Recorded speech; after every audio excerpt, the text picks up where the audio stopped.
To teacher capsule में आप सभी लोगों का हार्दिक स्वागत है।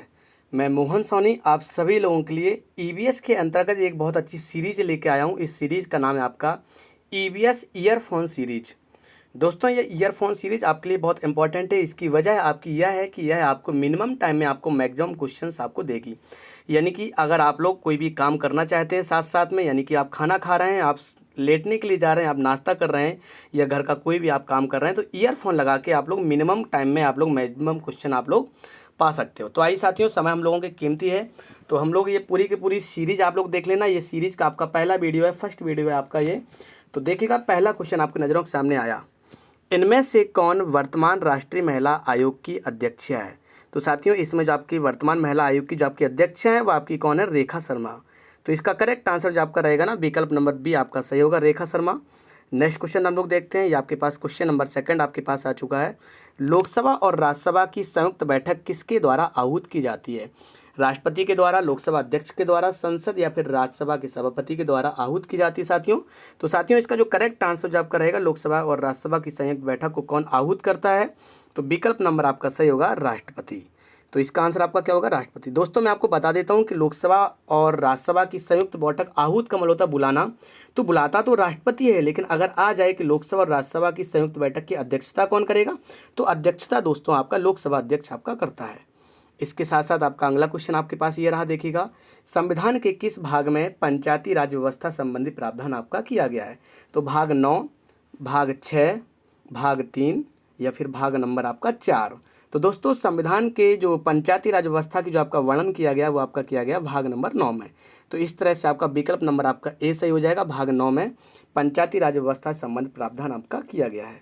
दोस्तों नेक्स्ट क्वेश्चन देखते हैं। आपके पास अगला क्वेश्चन रहा, आप लोग पढ़िए, अच्छा क्वेश्चन आपका। 74वां संविधान संशोधन का संबंध आपका किससे है। ग्रामीण स्थानीय स्वशासन, शहरी स्थानीय स्वशासन, राष्ट्रपति की शक्तियों से या सर संसद की शक्तियों से। तो साथियों यहाँ पर 74वां संविधान संशोधन की जब बात आपकी आ गई तो इसका सही आंसर आपका रहेगा शहरी स्थानीय स्वशासन, विकल्प नंबर बी आपका सही हुआ। और दोस्तों मैं आपको बता दूं, ग्रामीण स्थानीय स्वशासन का संबंध आपका 73वां संविधान संशोधन से आपका है ना। 73 जो है आपका ग्रामीण से रिलेटेड है और 74 आपका शहर से रिलेटेड है। आप ऐसे याद कर लीजिएगा। नेक्स्ट क्वेश्चन हम लोग देखते हैं। अगला क्वेश्चन आपके पास ये रहा, किस गैस के वर्षा के पानी में घुलने से वर्षा का पानी आपका अम्लीय हो जाता है। Hydrogen peroxide, nitrogen monoxide, carbon dioxide या फिर आपका सल्फर डाइऑक्साइड। तो दोस्तों मैं आपको बता देता हूँ, जो आपका सल्फर डाइऑक्साइड है आपका, इसके घुल जाने से पानी आपका अम्लीय हो जाता है। यानी कि SO2 की जब क्रिया आपकी पानी से आपकी होती है तो फिर आपका H2SO4 आपका बन जाता है। तो इस तरह से विकल्प नंबर डी आपका सही है, सल्फर डाइऑक्साइड के घुलने से पानी आपका अम्लीय हो जाता है। अगला क्वेश्चन आपके पास ये रहा, देखिएगा क्वेश्चन नंबर 6वां आपके पास आया। ये क्वेश्चन आपके बहुत इंपॉर्टेंट है, जो आपके क्वेश्चन पेपर में आपके कई बार आ चुके हैं, वहीं प्रश्न में आपको करवा रहा हूँ। भारतीय संविधान में विधि का शासन का विचार आपका कहाँ से लिया गया साथियों। तो भारतीय संविधान में विधि का शासन का विचार आपका अमेरिका से, इंग्लैंड से, स्विट्जरलैंड या फिर आपका आयरलैंड से। तो इसका जो आपका सही आंसर आपका क्या रहेगा, विकल्प नंबर आपका बी सही होगा, आयरलैंड से ये वाला विचार आपका लिया गया विधि का शासन का। नेक्स्ट क्वेश्चन देखते हैं। क्वेश्चन नंबर 7 आपके पास रहा साथियों। ये क्वेश्चंस आपके ऐसे हैं जो आपके पेपर में कई बार आपके आ चुके हैं, उन्हीं प्रश्नों की श्रृंखला यहाँ पर मैं आपको कराने के लिए जा रहा हूँ। तो आप लोग देखिए, लोकसभा के चुनाव हेतु अधिसूचना कौन जारी करता है। तो भारत का निर्वाचन आयोग, राष्ट्रपति या फिर गृह मंत्रालय या फिर आपका लोकसभा सचिवालय। तो साथियों लोकसभा के चुनाव हेतु अधिसूचना आपकी कौन जारी करता है, तो विकल्प नंबर आपका ए सही है, भारत का निर्वाचन आयोग लोकसभा के चुनाव हेतु अधिसूचना जारी करता है। तो अगला क्वेश्चन देखिएगा, क्वेश्चन नंबर आपका 8वां आपके पास है। लोकसभा की कार्यवाही के प्रथम घंटे को क्या कहा जाता है। सार्वजनिक काल, विशेष अधिकार काल, शून्य काल या फिर आपका प्रश्न काल। तो लोकसभा की कार्यवाही के प्रथम घंटे को हम लोग क्या कहते हैं, प्रश्न काल। तो दोस्तों विकल्प नंबर आपका डी सही हुआ, यानी कि लोकसभा की कार्यवाही जैसे स्टार्ट होती है तो सबसे पहले जो आपके सदस्य होते हैं वो आपके क्वेश्चंस पूछते हैं और उसका जवाब मंत्री लोग आपके दिया करते हैं। नेक्स्ट क्वेश्चन आपके पास ये रहा, वर्षा जल संग्रहण आपका क्या है। वर्षा जल संग्रहण आपका क्या है, प्रयुक्त जल का संग्रह और भंडारण करना वर्षा जल संग्रहण है क्या। वर्षा जल का जमाव और भंडारण करना है, या फिर पानी का वितरण, या फिर उपरोक्त में से कोई नहीं। तो साथियों इसका विकल्प नंबर आपका वी सही है, यानी कि वर्षा जल का जमाव और भंडारण करना आपका वर्षा जल संग्रहण आपका कहलाता है, वाटर हार्वेस्टिंग आपका कहलाता है। इस तरह से विकल्प नंबर आपका बी सही हो गया। अगला क्वेश्चन देखते हैं। नेक्स्ट क्वेश्चन आपके पास आया, भारतीय गैंडा को कहाँ पर संरक्षित किया जाता है? कॉर्बेट नेशनल पार्क में, काजीरंगा नेशनल पार्क में, बांदीपुर नेशनल पार्क में, या फिर आपके गिर नेशनल पार्क में। तो साथियों भारतीय गैंडा को हम लोग काजीरंगा राष्ट्र नेशनल पार्क में हम लोग संरक्षित करते हैं और यहाँ पर आपका एक सींग वाला गैंडा आपका पाया जाता है, यानी कि काजीरंगा राष्ट्र नेशनल पार्क आपका असम राज्य में आपका स्थित है। तो इस तरह से भारतीय गैंडा कहाँ पर संरक्षित होता है? Kaziranga national park. विकल्प नंबर बी आपका सही हुआ। अगला क्वेश्चन देखते हैं। दोस्तों मैं आपको बता देता हूँ ये वीडियो आपका बहुत इंपॉर्टेंट है और आप तक अभी तक किसी ने अगर लाइक नहीं किया साथियों, आप लोग वीडियो को लाइक कर लीजिए, क्योंकि आप लोगों के लाइक और कमेंट से ही मुझे एनर्जी मिलती है, ऊर्जा मिलती है। मैं दुगनी एनर्जी के साथ आगामी वीडियो में मैं आपको प्रस्तुत होता हूँ। इसलिए आप सभी लोग अपनी अपनी जिम्मेदारी को बखूबी से निभाइएगा। देखिएगा, निम्न में कौन सा क्रम इकोलॉजी सिस्टम में ऊर्जा प्रवाह के संबंध में सही है? यानी कि परिस्थिति तंत्र में ऊर्जा का प्रवाह के संबंध में आपका सही क्या है साथियों? तो इस तरह से हम लोग देखेंगे। विकल्प नंबर आपका सी सही है। सबसे पहले उत्पादक होता है, फिर आपका उपभोक्ता, फिर आपका अपघटक। तो इस तरह से आपका विकल्प नंबर आपका सी सही हुआ है ना, सी आंसर आपका सही हुआ। अगला क्वेश्चन हम लोग देखते हैं। यह आपका नेक्स्ट क्वेश्चन आपके पास, कौन सी ग्रीन हाउस गैस वातावरण में सबसे अधिक मात्रा में उपस्थित होती है? ग्रीन हाउस गैस आपकी कौन सी है जो आपकी एनवायरनमेंट में सबसे ज़्यादा मात्रा में रहती है? प्रोपेन गैस है आपकी, एथेन गैस है आपकी, कार्बन डाइऑक्साइड गैस आपसे, या फिर आपका मीथेन गैस। तो साथियों जो आपकी CO2 होती है, कार्बन डाइऑक्साइड गैस आपकी, ये वातावरण में आपकी सर्वाधिक मात्रा में आपकी पाई जाती है। इसलिए विकल्प नंबर आपका सी सही हुआ, कार्बन डाइऑक्साइड है ना। इसका आंसर आपका क्या सही है? इसका आंसर आपका CO2 carbon dioxide. Next question देखते हैं। आपके पास ये अगला क्वेश्चन आया, देखिए आप लोग, अच्छा क्वेश्चन आपका ये, किस वर्णक की उपस्थिति के कारण पौधे हरे होते हैं? तो पौधों के हरे होने का वजह क्या है? कैरोटीनाइडेट की वजह से, लाइकोपिन की वजह से, एंथोसाइनिन की वजह से, या फिर आपका क्लोरोफिल की वजह से। तो साथियों मैं आपको बता देता हूँ, जो पौधे आपके हरे होते हैं तो पौधे के हरे होने की वजह आपकी होती है क्या? क्लोरोफिल, है ना। यह एक आपका वर्णक होता है क्लोरोफिल, इसकी वजह से पौधों की पत्तियाँ आपकी हरी होती हैं। विकल्प नंबर आपका डी सही हुआ। क्वेश्चन नंबर हम लोग 14 देखते हैं। मानवीय गतिविधियाँ जो पृथ्वी पर जलवायु परिवर्तन के लिए जिम्मेदार होती हैं, तो वनों को जलाना यह जिम्मेदार है, कृषि क्रियाकलाप करना, या फिर आपका एरोसोल कैन का उपयोग करना, उपरोक्त में से सभी। तो साथियों मानवीय गतिविधियां जो पृथ्वी पर जलवायु परिवर्तन के लिए जिम्मेदार हैं, विकल्प नंबर आपका डी सही हुआ। आगे चलिए, नेक्स्ट क्वेश्चन आपके पास ये रहा, आप लोग पढ़िएगा। यूफोर्बिएसी फैमिली की कौन सी फसल बायोडीजल उत्पन्न करने के लिए जानी जाती है? जेड्रोफा, कैडल नट ट्री, कॉपर लीफ, या फिर आपका सर्पगंधा। तो साथियों जो आपकी बायोडीजल उत्पन्न करने के लिए जो आपकी जिम्मेदार फसल है वो आपकी है जेड्रोफा। क्या आपका जेड्रोफा का पौधा आपका इसके लिए जिम्मेदार आपका माना जाता है। अगला देखते हैं। ये आपके पास नेक्स्ट क्वेश्चन आपके पास, जड़ी बूटियों की रानी भारत की सबसे पवित्र जड़ी बूटी है।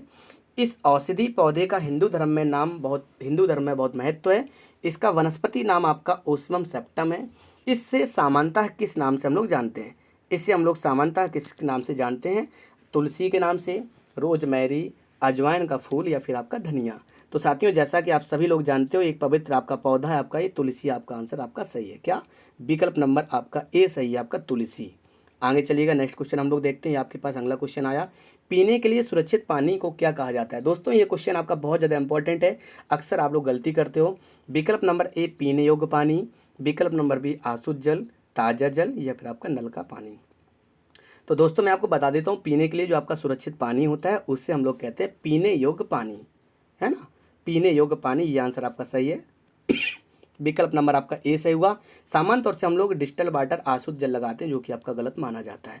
इंपॉर्टेंट क्वेश्चन है साथियों, आप लोग ये सारे के सारे क्वेश्चंस का एक प्रॉपर नोट्स बना सकते हैं। ये वीडियो का आप लोग पॉज करके रोक करके आप लोग अपनी भाषा में इस वीडियो को आप लोग लिख सकते हो, यानी कि प्रॉपर तरीके से ये क्वेश्चंस आपके नोट्स में नोट होने चाहिए। ठीक है साथियों, ये सारे के सारे क्वेश्चन है। इसका एक ही उद्देश्य है कि मैं आपको मिनिमम टाइम में आपको मैक्सिमम क्वेश्चन देने का एक प्रयास कर रहा हूँ। तो देखिएगा अगला क्वेश्चन, वर्ष 1984 की भोपाल गैस त्रासदी निम्न में से किस गैस के रिसाव के कारण आपकी हुई थी? मिथाइल आइसोसाइनाइड गैस, या फिर आपका nitrous oxide gas, methane gas, या फिर आपका कार्बन मोनोऑक्साइड गैस। तो साथियों मिथाइल आइसोसाइनाइड गैस है, इस गैस के रिसाव की वजह से भोपाल गैस त्रासदी आपकी हुई थी। विकल्प नंबर आपका ए सही हुआ। नेक्स्ट क्वेश्चन देखते हैं। आपके पास अगला क्वेश्चन ये रहा, विश्व पर्यावरण दिवस आपका कब मनाया जाता है? साथियों विश्व पर्यावरण दिवस आपका कब मनाया जाता है? आप बताइएगा। 2 दिसंबर को, 16 सितंबर को, 5 जून को, या फिर आपका 11 जुलाई को। तो साथियों विश्व पर्यावरण दिवस है जो आपका 5 जून को आपका मनाया जाता है। 5 जून को पूरे भारत में विश्व पर्यावरण दिवस आपका मनाया जाता है। अगला क्वेश्चन देखिएगा, क्वेश्चन नंबर 20 आपके पास ये रहा, एम एस स्वामीनाथन एक हैं। एम एस स्वामीनाथन आपके कौन हैं? एक पत्रकार थे आपके, या फिर एक आपके कृषि वैज्ञानिक थे, एक परिस्थिति वैज्ञानिक थे, या फिर आपके पक्षी वैज्ञानिक थे। तो साथियों एम एस स्वामीनाथन जो आपके थे, विकल्प नंबर आपका क्या सही है? आपका विकल्प नंबर बी, एक कृषि वैज्ञानिक थे, है ना। कौन थे आपके? विकल्प नंबर बी आपका सही हुआ, कृषि वैज्ञानिक। क्वेश्चन नंबर 21 हम लोग देखते हैं साथियों। Wild life institute of India WII आपका कहाँ पर स्थित है? साथियों नई दिल्ली में, कोयम्बटूर में, अहमदाबाद, या फिर आपका देहरादून। तो दोस्तों ये आपका जो WII है ये आपका कहाँ पर स्थित है? आपका देहरादून में। विकल्प नंबर आपका डी सही हुआ। अगला क्वेश्चन आपके पास आने के लिए तैयार, ये रहा आपके पास। प्रकाश संश्लेषण के दौरान हरे पौधे निम्न में से किसे सोख लेते हैं? हीलियम को सोख लेते हैं, नाइट्रोजन को, CO2 कार्बन डाइऑक्साइड को, या फिर आपका ऑक्सीजन को। तो साथियों जब प्रकाश संश्लेषण की क्रिया होती है उसमें आपके हरे पौधे होते हैं ना, वो आपके CO2 यानी कि विकल्प नंबर सी कार्बन डाइऑक्साइड को सोख लेते हैं, और जो ऑक्सीजन होता है ना उसका उत्सर्जन करते हैं। ऑक्सीजन को देते हैं और CO2 को अंदर लेते हैं। ठीक है साथियों, अगला क्वेश्चन आपके पास ये रहा, देखिएगा। ये आपके पास है, अपशिष्ट उत्पादों को खाने वाले जीवों को क्या कहा जाता है? मृतक भक्षी, मांस भक्षी, शाक भक्षी, या फिर आपका रसायन भक्षी। तो साथियों अपशिष्ट उत्पादों को खाने वाले जीवों को हम लोग क्या कहते हैं? मृतक भक्षी। आपका आंसर सही हुआ, विकल्प नंबर आपका ए सही है। नेक्स्ट क्वेश्चन देखते हैं, आपके पास अगला क्वेश्चन आया।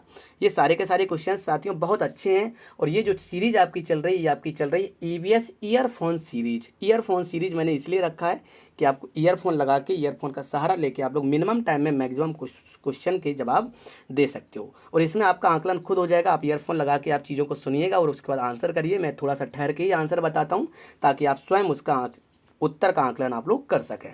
ठीक है साथियों, और देखिएगा, तप्त भौमजल से किस प्रकार की ऊर्जा आपकी प्राप्त होती है?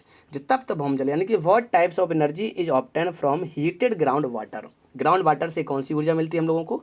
जल विद्युत ऊर्जा, सौर ऊर्जा, भूतापीय ऊर्जा, या फिर आपकी नाभिकीय ऊर्जा। साथियों ये क्वेश्चन बहुत इंपॉर्टेंट है, तो इसका जो आपका आंसर होगा आपका भूतापीय ऊर्जा, है ना। जियोथर्मल एनर्जी ये आंसर मिलता है। सामान्य तौर से हम लोग विकल्प नंबर ए लगाते हैं, जो कि आपका गलत माना जाता है। अगला क्वेश्चन देखिएगा, क्वेश्चन नंबर 25 आपके पास है। 16 घास स्थल आपके कहाँ पर पाए जाते हैं? दोस्तों 16 घास के मैदान आपके पश्चिमी घाट में पाए जाते हैं, पूर्वी घाट में, हिमालय में, या फिर आपका विंध्याचल में। तो दोस्तों इसका जो आपका सही आंसर जो आपका रहेगा, 16 घास के मैदान आपके पश्चिमी घाट में आपके पाए जाते हैं। विकल्प नंबर आपका ए सही हुआ। नेक्स्ट क्वेश्चन देखते हैं, आपके पास क्वेश्चन नंबर 26 आया।